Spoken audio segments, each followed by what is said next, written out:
And so our speaker today is somebody we know well, and we're delighted to know her well, because she always tells those great stories. She's a religious science minister and one of our favorites.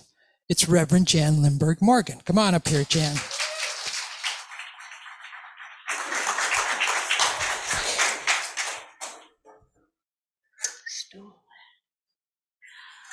I wasn't going to share this, but I'm going to have a new hip in 10 days. And so I'm going to ask you to bear with me as I sit to talk.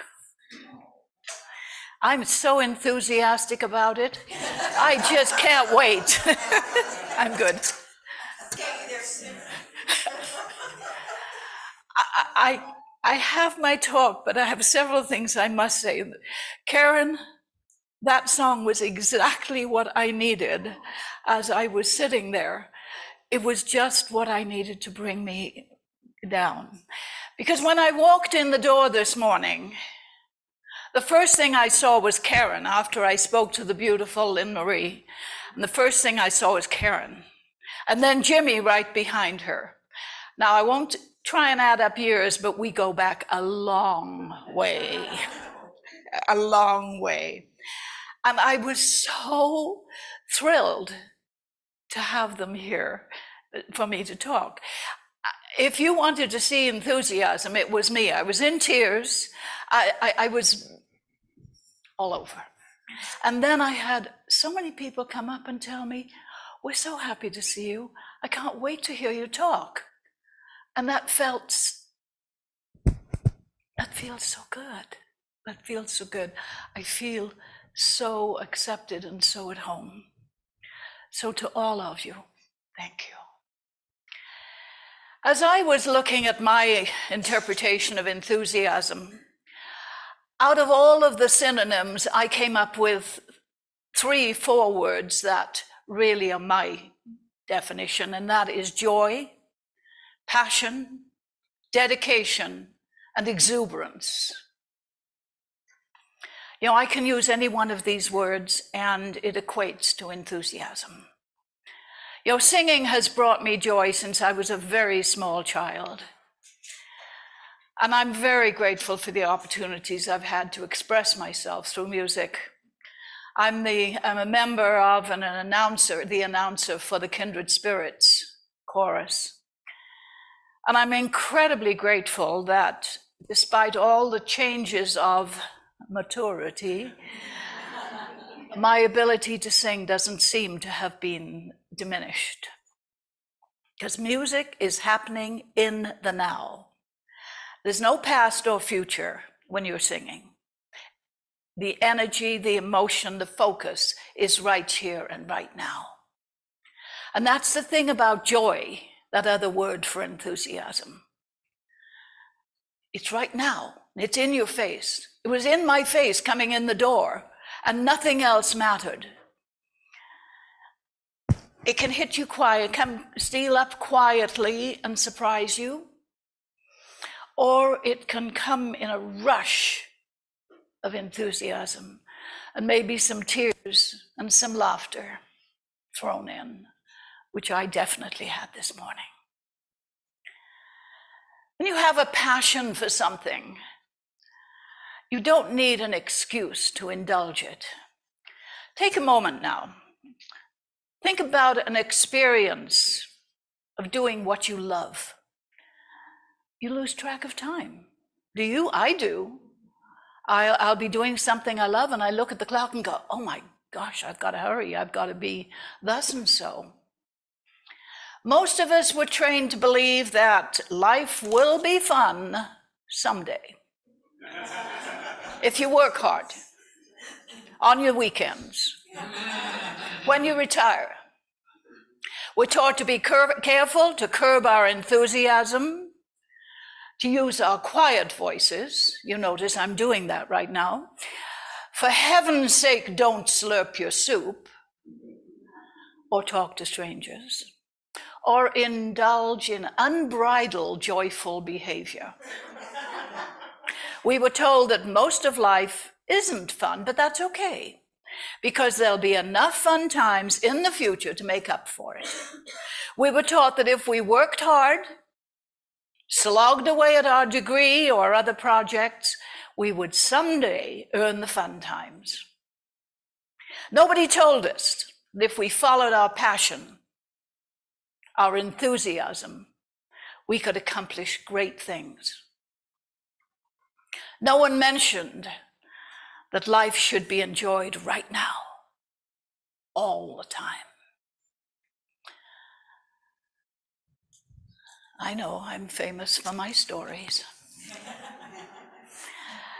In 1847, a bridge was commissioned to cross the Niagara River just below the Niagara Falls. But there was a problem, and that was getting the cable across the river from the US to Canada. Normally, a boat would have been used at that time, but the river was too turbulent and dangerous, with raging falls, the high winds, the swift-flowing rivers. It was called the Whirlpool Gorge, 800-foot wide, 225-foot tall cliffs. An engineer thought of a kite. First a string, then a rope, and then a cable. In January of 1848, he offered a competition for young boys with a prize of $5 to the one that could get their kite string across the river. Many American and Canadian boys tried, and many failed. But 10-year-old Holman Walsh of New York State went to Canada by ferry, walked the 2 miles from the ferry to the bridge site, closer to the falls, and at midnight, when the wind had died down, flew his kite across the river, and then the string broke. Holman was stranded in Canada for 8 days. The river had frozen over, the ferry couldn't go with the ice, and 8 days later, he went back to his home, back to the American side, got his kite, and returned to Canada.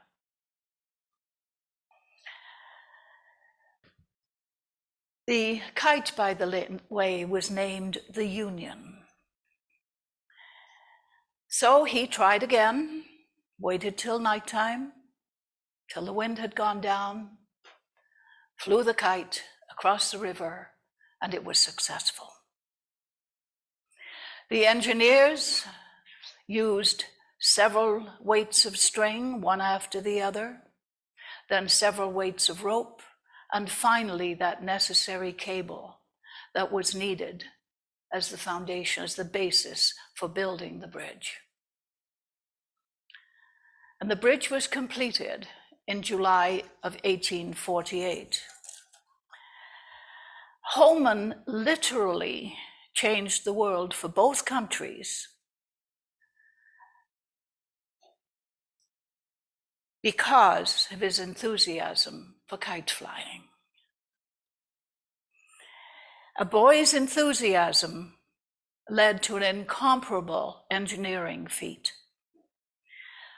Now, I kind of suspect, you're probably wondering, that opening a contest for boys was a lot cheaper than opening it for men. And where there's a young boy competing, there's usually a father or another male supporting the efforts and taking on the challenge. Because I don't think Holman I couldn't find any reference to this, but I don't think he could have stayed 8 days in Canada without some help. That $5 prize, by the way, is worth $200 today.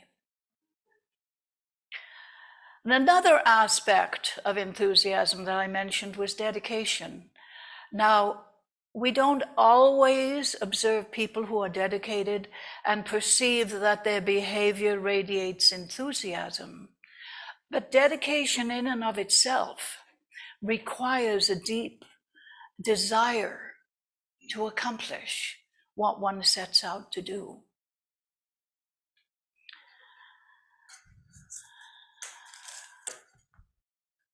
Dolly Parton was raised in Sevier County, Tennessee, in the Smoky Mountains. Her father never went to school. He had to work to make a living for his family. And his illiteracy was a source of such embarrassment to him. He couldn't do the ordinary things in life. He couldn't fill out a form. He couldn't write a letter because he couldn't read. And Dolly was always very touched by how difficult his illiteracy made life for him. And he was an intelligent man, and she wondered what he might have accomplished if he had been able to read. Dolly loved to read as a child. She didn't particularly like school, but she loved books, particularly the fairy tales and the fantasies. But in reading books, she got to learn about the real world, about the world out there, outside of the Smoky Mountains. And as she said, it allowed her to escape from poor people in overalls and ragged clothes. She says, if you can read, you can learn anything. And in 1995, she started the Imagination Library, mailing books monthly to any child in Sevier County that wanted them. There was no discussion about the parents' ability to provide it. If the child wanted the books, she mailed them to them. Income did not come into it. It was desire to read the books. And in the year 2000, it went national. That was the year in which her father died. So he got to see how children were impacted because of him. Dolly said, it made me feel good in my heart that I could do something that made him proud. She loves the idea of being the book lady, not just a singer and a performer. She said, I've done something good with my life. Children accept her as she is. In her words, I'm like Mother Goose. I'm like a cartoon to them, over-exaggerated in looks and high-pitched voice, just like a kid. I'm joyful with kids, and they feel that too. Note any enthusiasm in here? When I was a kid growing up in the hills of East Tennessee, I knew my dreams would come true. I knew there were children in other communities with their own dreams, dreams of becoming a doctor or an inventor or a minister. Who knows, maybe a little girl with a dream of becoming a writer and singer. The seeds of these dreams are often found in books, and the seeds you have planted in your community can grow across the world. Those are Dolly's words. Presently, the Inspiration Library is in the US, the UK, Australia, Canada, and the Republic of Ireland. The last thing I noted was that they are attempting to take it into South Africa, and I'm guessing it's into the English-speaking areas. May I ask for a glass of water, please? I'm sorry, I suddenly realized.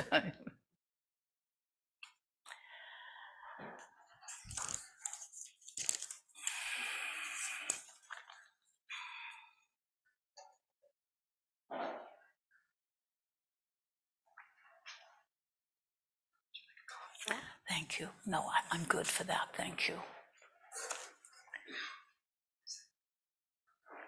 Thank you. Imagine the incredible joy of knowing that your philanthropic actions are changing the world, one book, one child at a time. Could it be that each recipient of Dolly's books confirms for her that the miracle of her own education has allowed for her success? And could it be that these books connect her with her father, and in the process, with her own wellspring of spirituality? So where am I going with this talk title of Say Yes?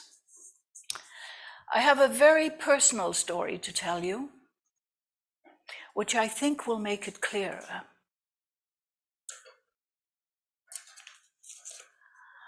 I'm a child of World War II. I was in school during World War II.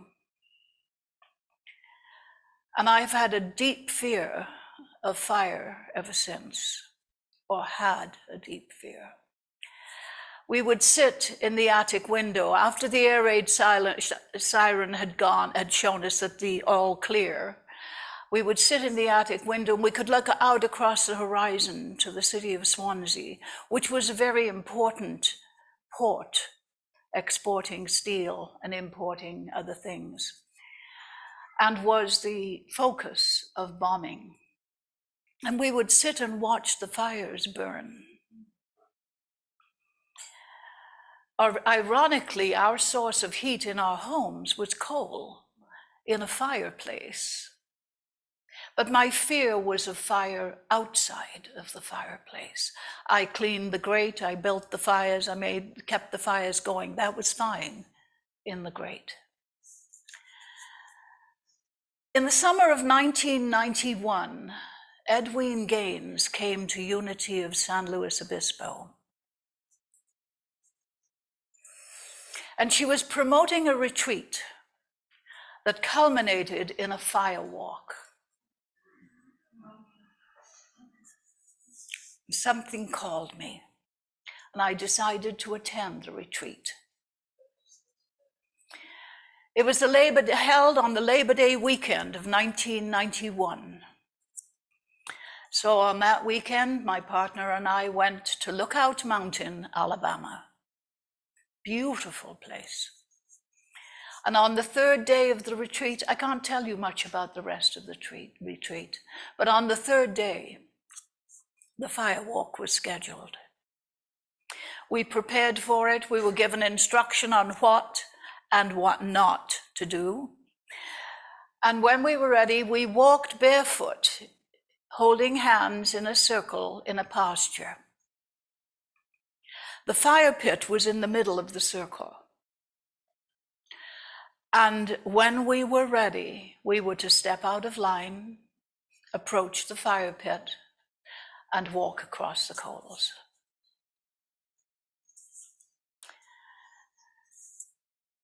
There were fire marshals at the other end of the coals to assist us to step off and put our feet into cold water.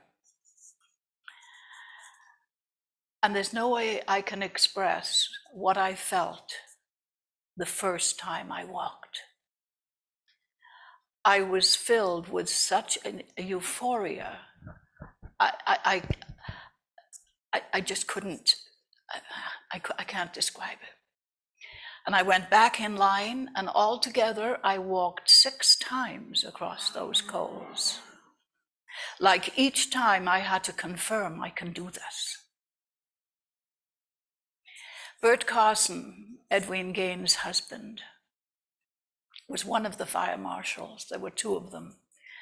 And he pulled me to him and whispered in my ear, "You are having entirely too much fun."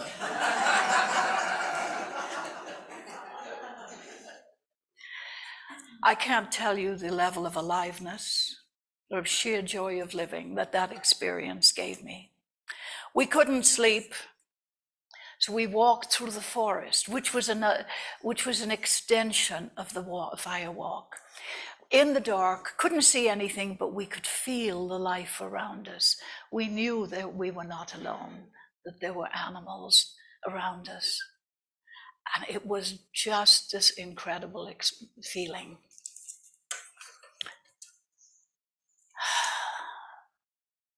That experience changed my life. Now, I've had a lot of life-changing experiences, but that one moved me from one dimension to another, and there was no going back.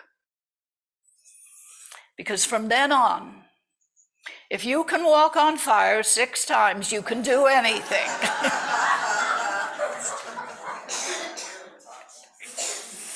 You can do anything you set your mind to with no excuses. Young Homer Walsh said yes when he used his enthusiasm for kite flying to build a world-famous bridge and change the dynamics of 2 countries. Dolly Parton said yes when she used her dedication to her father to change the educational experience of countless children across the country and beyond. I said yes when I accepted the challenge to face one of my greatest fears, to look it in the eye and literally walk all over it. From my perspective, you can call it enthusiasm, you can call it passion, you can call it dedication, you can call it joy. All comes down to one thing, and that's love in all its many forms. Princeton physics professor John Wheeler says we can actively cultivate enthusiasm in life. He says, sorry folks, it's no longer valid to see ourselves as mere onlookers. At all times we interact with and influence the world we observe. Any act of love, of kindness, or dedication sends out a certain frequency that connects us with observers and changes them. So how do we jump on this bandwagon of enthusiasm? We can start by identifying and giving thanks for everything in our lives and do it as though our lives depended upon it, because they do. We can turn our lives over to the big mystery that is the power behind all things, the what I call the letting go and letting God, the show me, show me. We can relax and have some fun. We each only get so many heartbeats in this lifetime. We don't know how many we're going to have, so we might as well use each day to the fullest. Share our good, spread it around, save a life, serve the planet. We're all connected anyway. We might as well be friends. Life is supposed to be fun and filled with the energy and joy of enthusiasm. The master teacher told us, man is that he might have joy, and by the way, woman is that she might have joy also. There's nothing you could ever do that would separate you from that source. You're loved beyond anything you could ever imagine. Because of your inalienable connection with this presence that cannot be named. You have the power to create new worlds. That's why you're here. You didn't come here just to confirm the old world. You create new worlds. Every time we love, or laugh, or forgive, we create positive energy. We can change energy fields by being in joy and spreading love. Appreciating even the smallest things can boost a person's ability to attract great things into their lives. And when you come from a frequency of pure joy and exuberance, it radiates from you, which in turn attracts miracles. And my philosophy comes right down to this: if you love the world, it'll love you right back. Frankly, if we consider what appears to be happening out there in the world, the only thing we can do is send it love. I invite you now to join me in a pledge to start using every minute of our lives bringing new energy to the planet. being willing to commit to a life of enthusiasm, joy, dedication, and love. And if you're with me on this, say yes. Yes.